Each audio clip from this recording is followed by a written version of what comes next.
Hi everybody, how are you doing? It's me, Jesse. Welcome to my garden. Today we're doing some awesome gardening. We are picking mulberries from the mulberry tree here with my favorite little baby girl.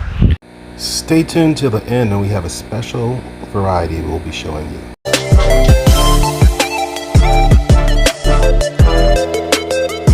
Please remember to like, subscribe, and share. Let's get to it.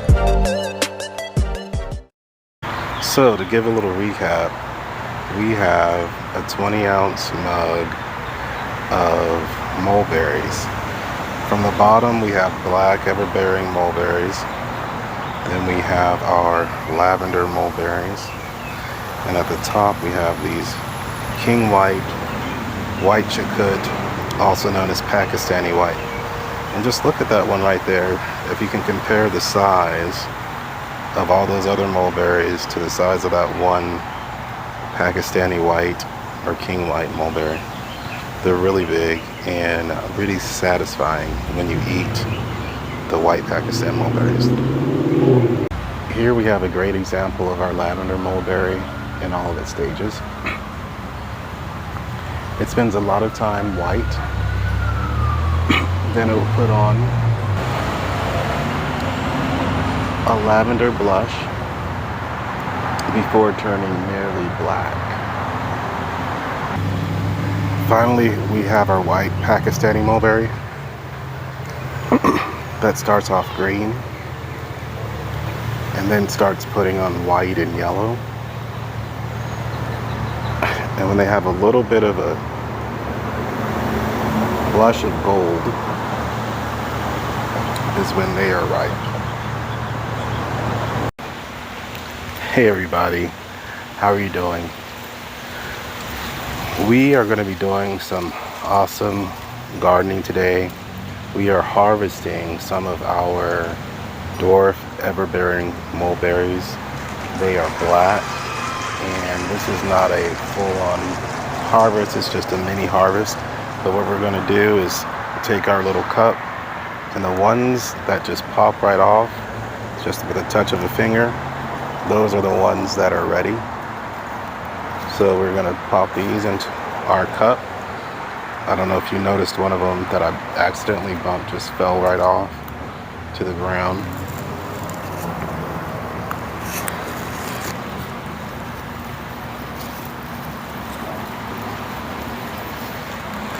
What's happening is these are ripening and the wind's been blowing them.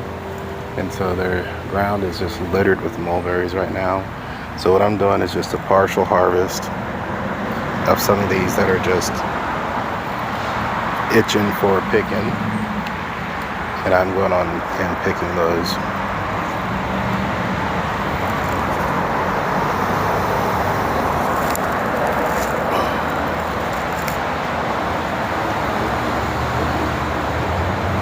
And there are plenty more that are ripe, but we're not doing that today.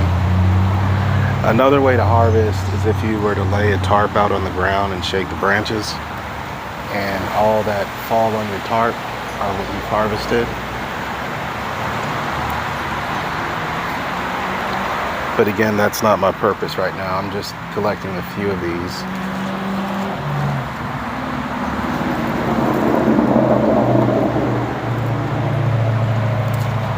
But if you were going to do that, you would go ahead and harvest them, wash them, and you can freeze them for later. They're great in smoothies or cobblers or pies. I'm not really doing cobblers and pies right now, so they are great in smoothies and other things like that.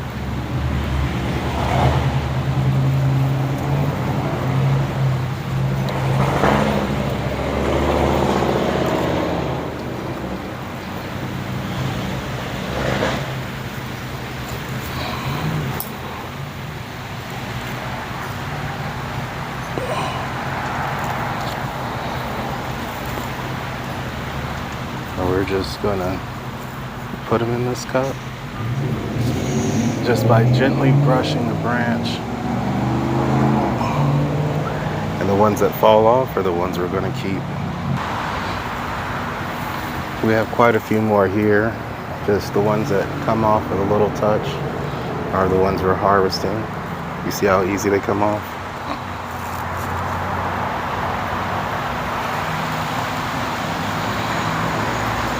There are a couple that are out of view of the screen, so I'm just going to pick those and drop them in.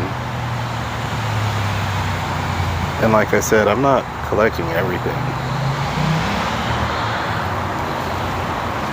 I'm just getting some of the easiest low-hanging fruit from this Everbearing Mulberry tree that my boys helped me plant. And by boys, I'm talking about my sons. I've got 3 boys that have participated in helping me plant this mulberry tree. And what I did with this cup is I went on and put water in it. That way the berries don't get smashed or mushed up or anything, because the berries are delicate. So when they're picked, they're immediately submerged in water, and that helps like keep them cold, keep them whole. But also when it's time to rinse them, they're already in water, so it's just easier. Here are a few more. I'm just knocking with my finger in there.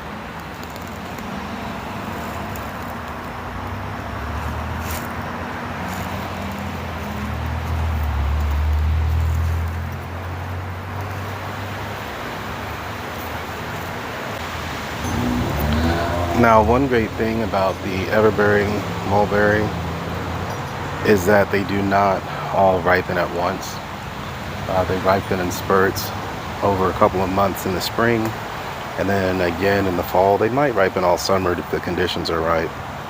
But this is how many we have collected in this 20-ounce mug. It's not fully 20 ounces, it's maybe 12 ounces of the dwarf Everbearing Mulberries.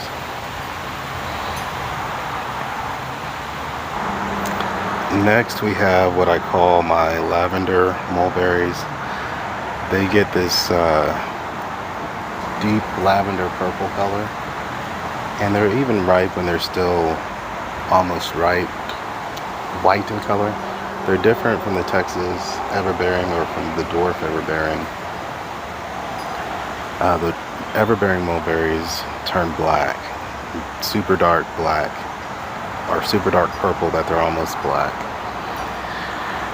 This one that I call the Lavender Mulberry, it's not the red mulberry, because I have a red mulberry tree as well, but this lavender gets this nice shade of purple. So we're going to collect this one the same way, just by touching the branch. It didn't want to come off. The interesting thing is when you're collecting these mulberries, if this were a black mulberry, the one that I just collected would be bitter. But because it is a lavender, this light color right here is actually really sweet. It's not bitter, it's sweet. So you could even think of the difference between a raspberry and a blackberry. If a person were to pick a blackberry when it's the color of a raspberry, it wouldn't taste too good. Here's one. We're going to go ahead and get some more of these as well.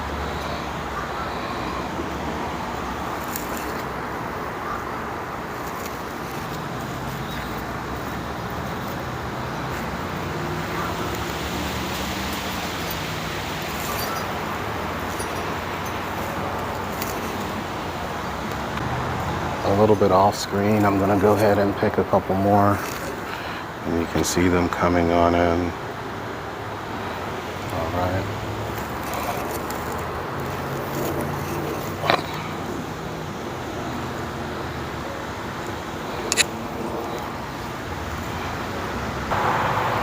In particular, birds really like this fruit, the mulberries. So this Lavender Mulberry tree, which is one of my varieties, the cardinals love it. Every morning, there'll be tens, dozens, even hundreds of cardinals in this tree. I've never seen cardinals move in flocks, but for this particular mulberry tree, they come in flocks. They come flocking to this tree.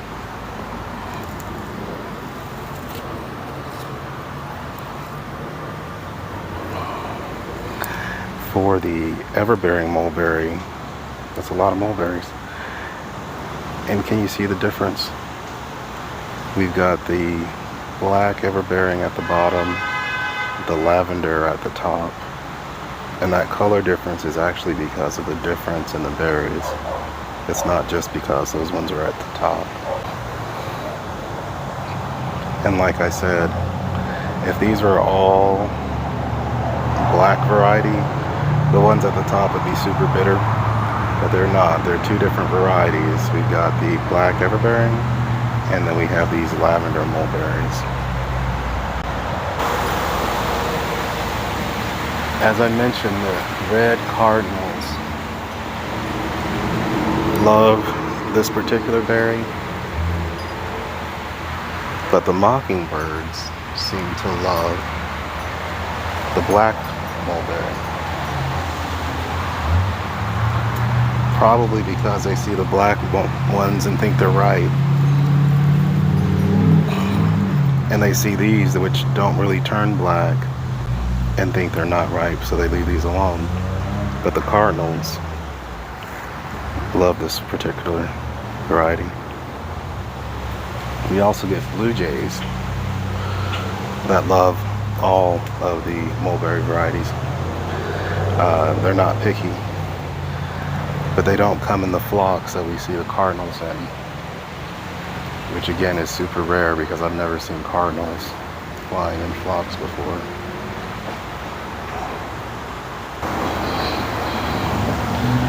Over here we have our white Pakistan mulberry, also known as king white.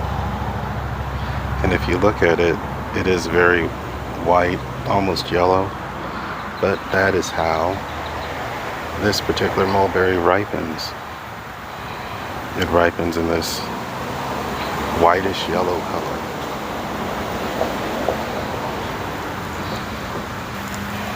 And these guys are much bigger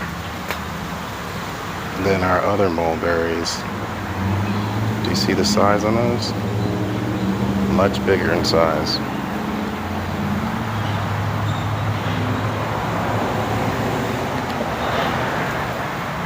But they are very sweet and addictive. Very sweet, very addictive.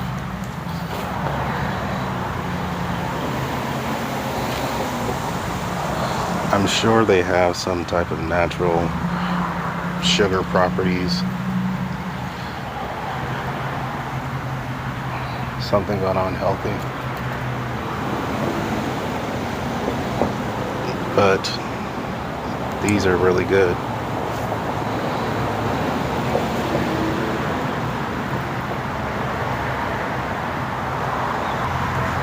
And here's the thing with picking them. Part of the reason I'm picking these mulberries is if I don't pick them, they're going to end up on the ground anyway. And just like I mentioned with the red or the lavender mulberries, the birds not bothering them so much other than the cardinals. The same is true for these white mulberries. Because they're not native to Texas, although they're totally acclimated to Texas, they're not native to Texas. So the wildlife here does not view them as being ripe because they're still white. And for most native Texas varieties of fruit, if they were this white or this green, they would not be viewed as ripe.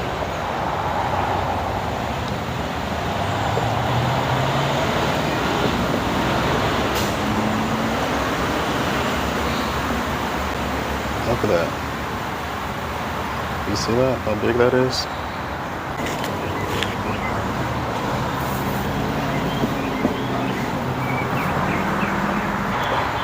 So to give a little recap, we have a 20-ounce mug of mulberries. From the bottom we have black Everbearing Mulberries. Then we have our Lavender Mulberries. And at the top we have these King White, White Chakut, also known as Pakistani White. And just look at that one right there. If you can compare the size of all those other mulberries to the size of that one Pakistani White or King White mulberry. They're really big and really satisfying when you eat the white Pakistan mulberries. Same is true for the red Pakistan mulberries.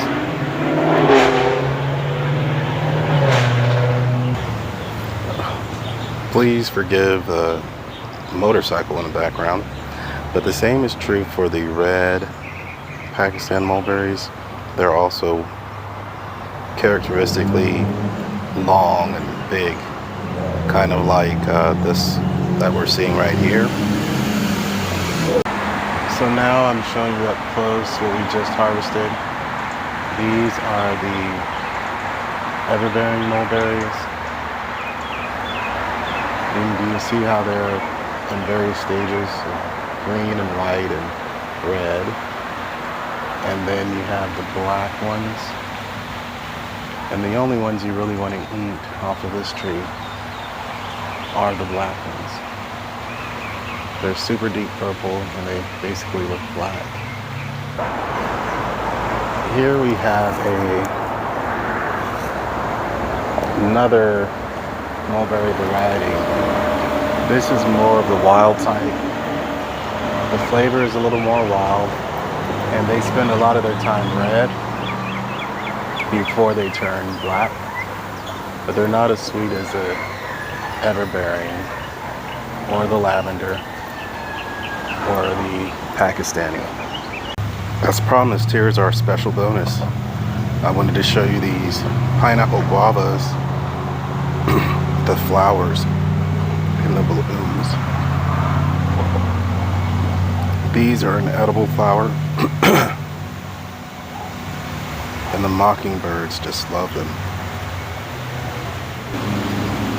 Both the flower, petals, and the fruit are edible. The problem with the mockingbirds loving the flowers and eating them is that takes away from their fruit yield, which most Texas native species don't even bother with the fruit, because this is a South American plant that many animal species around here are not familiar with. Please remember to like, subscribe, and share. It's a small step for you, but it means a great deal for our channel. Until next time, happy, healthy gardening. Have an awesome time you're gardening. Bye.